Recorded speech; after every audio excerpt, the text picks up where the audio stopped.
Voilà, bonjour à tous. Nous allons ensemble déterminer la période d'un signal sonore. Voici l'énoncé. Un chanteur fait un magnifique la à 440 Hertz. Grand H petit z, c'est Hertz. C'est l'unité d'une fréquence.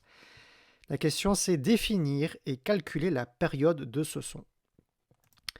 Alors, le mot-clé, c'est période, c'est ce qu'on cherche. Alors, pour rappel, qu'est-ce que c'est qu'une période pour un signal sonore? Par exemple, voilà, nous avons une membrane d'un haut-parleur qui va faire c'est un phénomène périodique. Ça veut dire que de façon régulière, répétée, il y aura des allers-retours.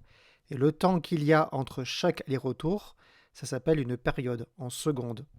Ou alors un moustique qui vole, le temps qu'il y a entre chaque battement d'aile, voilà, c'est la période. On va entendre le son du moustique qui est très agréable, n'est-ce pas?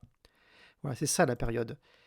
Hein, voilà, par exemple, on a ce type de graphique. On peut imaginer que c'est la membrane hein, qui monte, qui descend, qui monte, qui descend. Et on a un motif qui se répète régulièrement. Donc la période, c'est le temps qu'il y a entre chaque motif, hein, les allers-retours de la membrane ou des ailes d'un moustique, ou bien des cordes vocales du chanteur.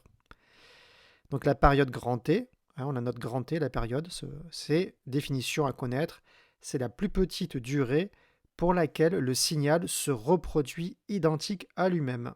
Voilà, il faut surtout retenir l'idée. Hein. Et évidemment, la période, c'est du temps, donc c'est en secondes.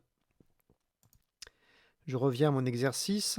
Donc, il chante avec une fréquence de 440 Hz. Donc, on part de cette formule que vous connaissez par cœur. La fréquence, c'est l'inverse de la période. Donc, nous, on cherche la fréquence. Donc, si la fréquence, c'est l'inverse de la période, eh bien, la période, grand T, c'est l'inverse de la fréquence. Vous voyez, c'est assez simple.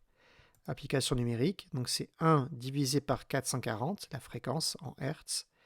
Et on trouve 2,27 fois 10 puissance moins 3 secondes. Donc 2,27 millisecondes. Voilà, c'est donc le temps qu'il y a entre chaque vibration hein, des cordes vocales du chanteur, hein, en l'occurrence. Voilà, c'est tout. Merci à vous, bravo, à bientôt.